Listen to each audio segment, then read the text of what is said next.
Hello students, today we will start the unit 3, that is digital documentation, chapter 4, introduction to word processor. So first, what is a word processor? A word processor is an application software that is used to perform, create, edit, save and print a document is known as a word processor. Every single piece of information is touched by a word processor directly or indirectly. Okay. So a word processor should never be confused with a text editor such as Notepad, which only allows you to create and edit plain text, whereas a word processor can provide you the options to format and illustrate the text according to your wish. Okay, so this is how a word processor functions. Next, what are the important features of a word processor? First thing is the ease and speed. What is ease and speed? A word processor provides an easy and fast method to type the text. Next is editing features. Using a word processor, you can apply the editing features like copying, moving and deleting text. You can also overwrite or insert a sentence, a paragraph, a page number, header, footer or word through this feature. Not only that, a word processor also enables us to present the data in a tabular format. So in a word processor, we can arrange our data in a tabular form. Okay. Next, formatting features. It provides various formatting features such as boldface, italics, underline, font name, font color, word art and so on. Okay. So a word processor provides various type of formatting features. Next is storage features. A word processor stores all your document for future use, which can be retrieved whenever you want. So any document that you create using a word processor can be stored on your computer and can be retrieved or fetched whenever you want. Okay. Next is graphic feature. A word processor also allows us to add pictures, drawings, shapes, charts to our document. So all these things are known as the graphic objects. They are like pictures, drawings, shapes and charts. So these graphics objects are used to enhance the overall presentation of our document. Okay. Next is printing features. We can easily take printouts of the documents. Most word processors have the feature of WYSIWYG. That means what you see is what you get. That is how you can see the document in the monitor, on the monitor, exactly like that way you can print it out also. Okay. Next is vocabulary and spelling check feature. Okay, so what does that mean? A word processor helps in keeping the document error free, as it has spell check feature which not only correct the misspelled words but also suggests the possible synonyms. Okay, suppose you have typed something and that word is wrong, a red wavy line will comes out, that means the spelling is not right. Okay, now whenever you are right clicking on that misspelled, then what happened? The word processor will provide you lots of synonyms for that particular word you have typed. Okay, so from that list you can choose your own. So these are the vocabulary and spell check options. A word processor is also capable of rectifying the grammatical errors. Okay, so in MS Word, like in MS Word, if you typed any grammatical error, if you are having any grammatical error in your sentence, then it will be denoted by a green wavy line. Okay. Next is mail merge feature. What is mail merge? You already have learnt about the mail merge feature in class 5th, 6th, 7th, 8th. So what is mail merge feature? Mail merge feature allows us to send a piece of text to multiple address. Okay, suppose we want to send something, suppose I want to send something to 100 users. So how can we do that? Using the mail merge feature, we can keep the same letter but different recipients or different receivers. Okay, so this is known as mail merge feature. And last one is OLE feature. What is OLE? The OLE stands for object linking and embedding. It allows a word processor to interact with other programs by embedding objects in a document. For example, if you have linked an equation written in the spreadsheet software to some charts in a word processor, and if you change the equation values, the charts will change automatically because an object of the equation is present with the word processor also. Okay, so what does it mean? Suppose you have created a chart. Okay, now a chart definitely should have a table, and you have created that table in an other application that is known as MS Excel. Okay, so you are creating that chart in MS Word and you have created that table in MS Excel. Okay, so now if you change the data in MS Excel, the charts will also be changed according to your change to that table. Okay, so this is how the OLE feature works. Now some of the popular word processors are MS Word, that is desktop utility, OpenOffice, Google Docs, WordPad, LibreOffice Writer, all these things. So these are the most popular word processor.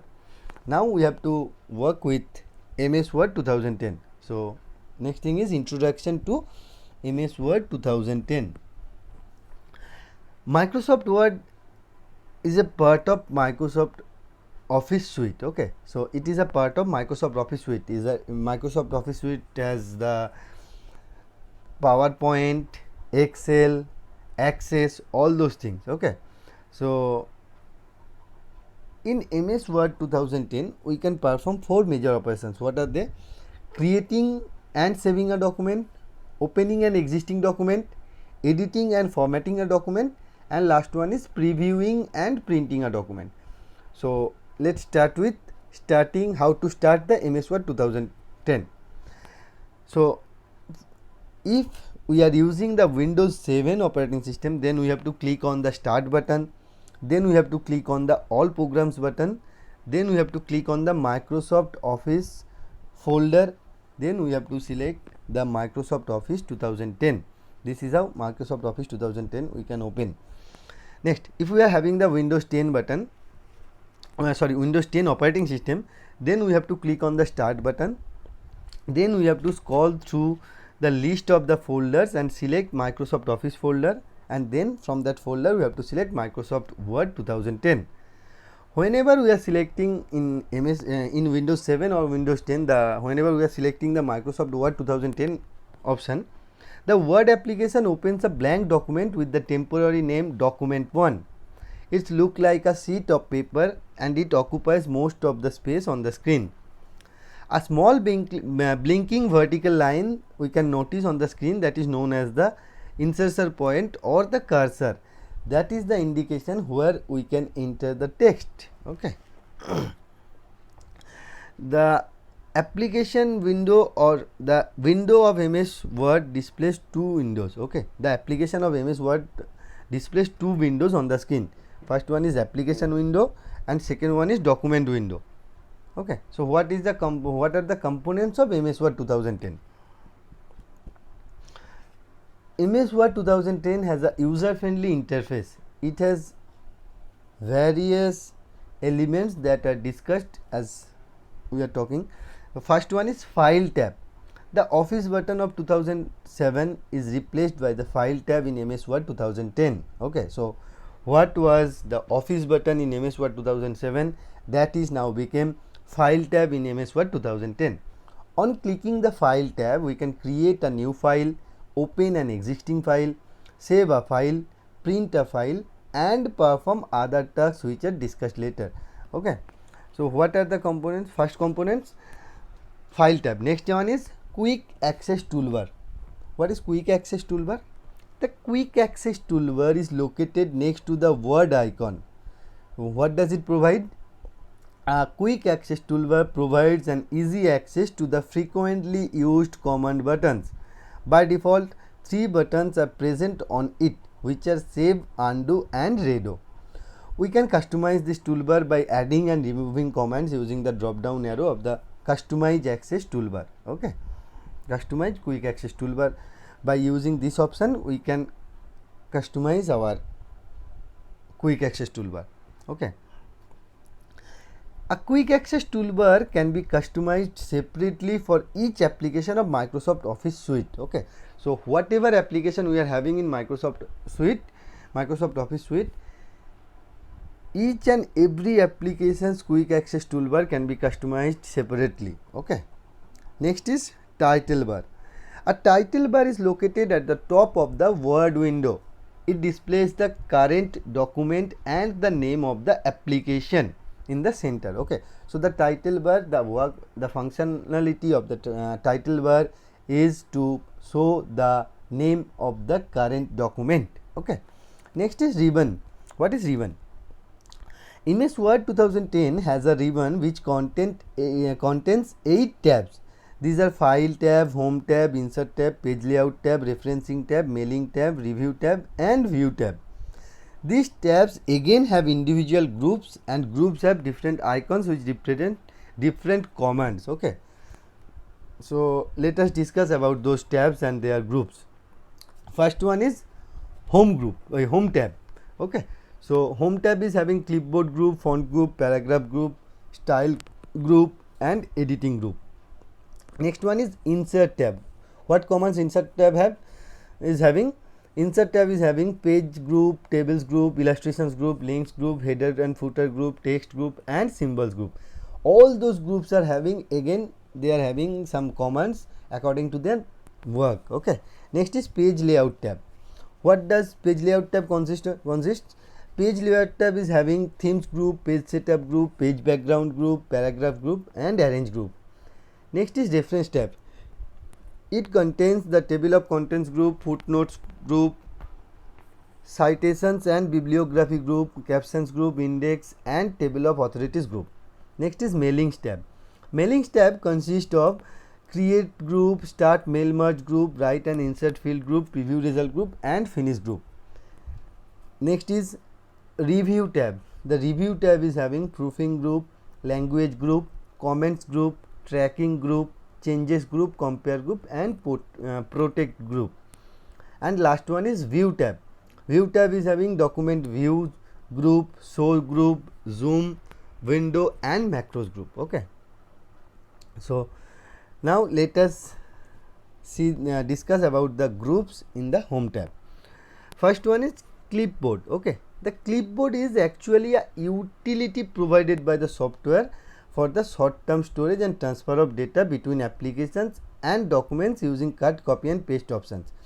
So whenever we are cutting or copying any document, any contents, that is copied to the clipboard. It is actually a memory location. Okay, where we can where the data are copied, then we can again paste it on any other application or the same application in the same application in any other document. Okay, so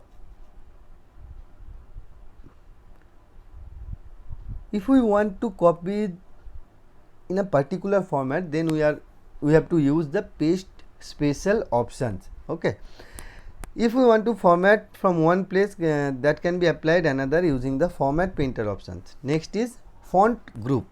The font group is used for changing font sizes, faces, colors, text highlight colors, for shrinking and growing fonts, and for converting and formatted text to plain text via clear formatting command. Okay, next is paragraph group.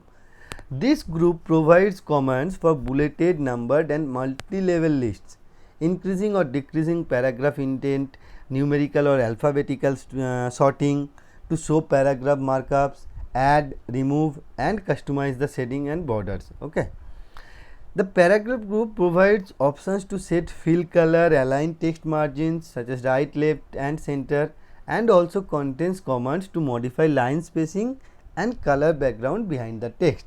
So, these are the all the utility of paragraph group. Next is styles group.